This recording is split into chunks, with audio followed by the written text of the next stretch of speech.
Gold was the magic word, and the year 1848. California then was the scene of its bombastic discovery, and with it, the bonanza fever spread like wildfire in quick contagion. And in no time at all, a great human stream of covered wagons began to flow across the western plains. Fame had spread throughout the wilderness land, but death lurked beside each trail. Still, man's insatiable lust for the golden fleece overpowered his fear of death, and their wagon wheels rolled on. Many in their eagerness to reach the mother lode took the short cut through the Indians' Tomisha, or ground of fire, unaware of the valley's endless stretch of sand, heat, and desolation. They plodded on into the deep and burning depression. Arid winds swept the dunes, and their blackened tongues hung out from thirst. Water. Here was water, but here was death, too. From the ashes of those tragic immigrants' last campfires sprung the famous Scotty's Castle in Death Valley. Though the desert is peopled by the many ghosts of those other years, Walter Scott is a man who defied the desert and all its horrors and death traps. This is his castle. Overlooking 3,000 square miles of tortured desert, it is as fantastic and as mysterious as the man who chartered whole trains but rode alone from coast to coast. Death Valley was a glittering gold trail, but only for men like Walter Scott, who could stand its withering heat. Skirting the torrid sink and along the same trails that lured others are the remains of what was once the full-blown but short-lived mining town of Rhyolite, Nevada. A ghost town today, piled high with debris and sleeping in a coma of sunshine. But there was a time when it had its eruptive moments too, and when its saloons on Golden Street rang out with boisterous laughter. With 8,000 residents and the town wide open, war dances began any time after 2 a.m., and funerals for those too slow on the draw were held the following day. Miners from all over the world flocked to Rhyolite, and feverishly they dug her yellow ore. It was one of the greatest boom towns of its time, but today her haggard old canyons are poor without their gold.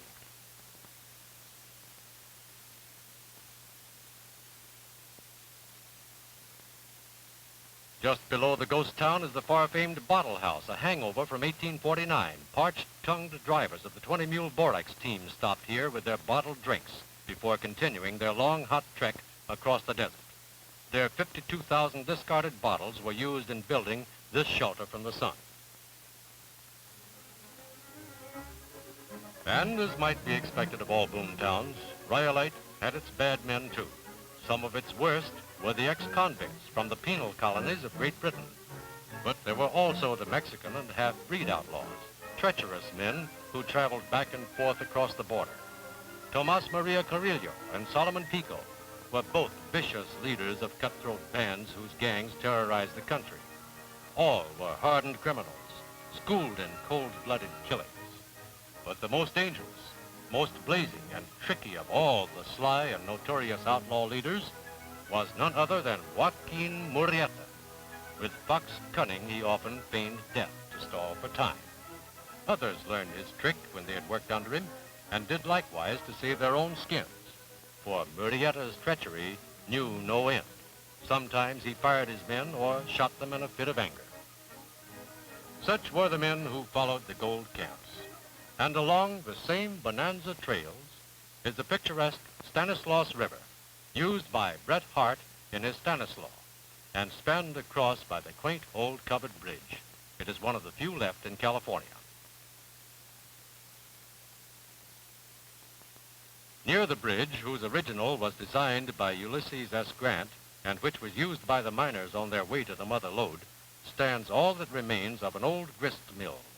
The gold camps of California lured more men of intellectual talent than any of the others. Mark Twain and Bret Harte, both writers of famous tales, trod the shady lanes through Knight's Ferry when they were nobodies, seeking their fortunes and fame.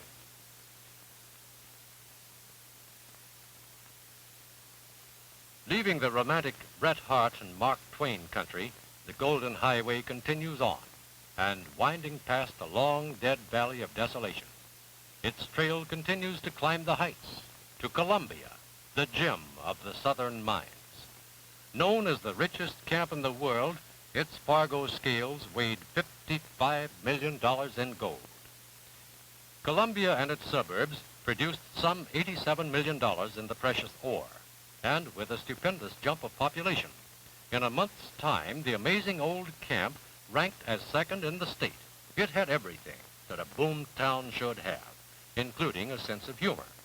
30 rip-roaring saloons with the average take of one at the rate of $1,250 a day. And it had plenty of gambling houses. There were 143, all of which were crammed nightly. They were crammed by rough men of all nations and all colors. Elaborate dances were given by the firemen, and they could be attended by invitation only, for it was the firemen of Columbia who set the social scale. During the week, great lumbering stagecoaches choked the narrow streets with dust, and new arrivals checked in at one of the 4 hotels. Sundays, Columbia had its sober vein at the old St. Anne's Church, which rested upon a rocky height, worthy of some feudal castle. The ground beneath this sacred structure of the 1850s is honeycombed with crisscross tunnels, for one of its early-day priests, like the miners, had a mind that was dominated by the golden fleece, too. Never in the history of mining had there been such an epidemic of the gold fever. Prospectors swarmed the hills by the thousands and peered with burning eyes as they scraped or picked at the hundreds of hillsides and washed their pans of dirt. From every creek and stream, their stampede was one of grime, filth, and rugged hardships. But for all that, it was also a rainbow of hope, and the kind of hope that fortunes were made of. With each new discovery, whooping camps sprang up in rapid succession. Hangtown, Red Dog, and Cutthroat were only a few of the many, and within a decade, heavy ore wagons had hauled millions of dollars in gold, which had been taken from the mountains and streams and mined in every conceivable way. And with the swift-moving life of the miners, the shifting tides of fortunes ebbed and flowed. Old camps played out in a last flush of fevered enthusiasm, and new camps sprang up overnight, lawless and rich to skyrocket their way to fame. Bonanza camps, glittering and ponderous with gold. Camps that had all the stirring drama of an epic, action, violent action, achievement, and somber tragedy. But as the years slipped by, many of the old camps disappeared completely, while others crumbled and fell into that hazy limbo of things beyond recall. In no other land of modern times have towns so quickly fallen into decay as those of the mining regions in California's mother lode. Even Mark Twain could write about ghost towns in his day.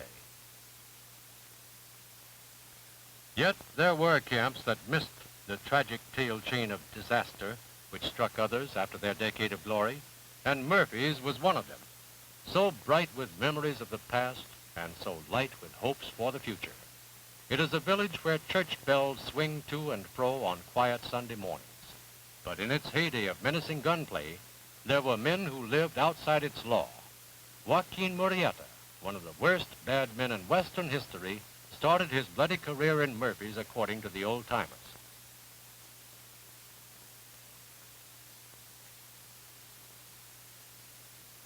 Mokelumne Hill was another of the old camps that refused to be buried alive or beneath the dust of oblivion. Settled in 1848, its history began with the firing arms of a belching .44, haunt of killers and haunt of thieves. Its vicious bad men picked their night to howl and howled it through, unless their songs were stopped with bullets. Fandango halls rang with the revelry of desperados, and for 17 successive weeks a man was killed in Mokelumne Hill every Saturday night. Not every camp could gouge gold from its mountains, for some, as in the case of Calico, struck silver instead, and to the tune of $86 million. Crouched in a setting of huge red boulders and nestled below the weathered peaks of the Calico Mountains are the skeleton remains of California's most spectacular and ribald old silver camp.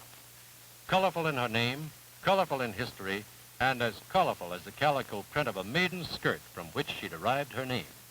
Miners' shanties still cling precariously to the rims of her tunneled and ghostly canyon walls, ribald and reckless in her days of the hyena house and her swaggering diamond lil. Here it was that men fought duels over mine claims. Many, leaving their diggings to return home, suddenly disappeared into thin air, never to be seen again. Lusty and dangerous were the bad men of those faraway 1880s, and courageous the pioneers who crossed dim trails. There were the bad men and good men alike, but all worshiping one queen, and gold was her majesty's name. These were the men who followed the gold trails of destiny, men who pitted their puny strength against the terrific odds of life and death in their greed for gold and its ever-elusive riches.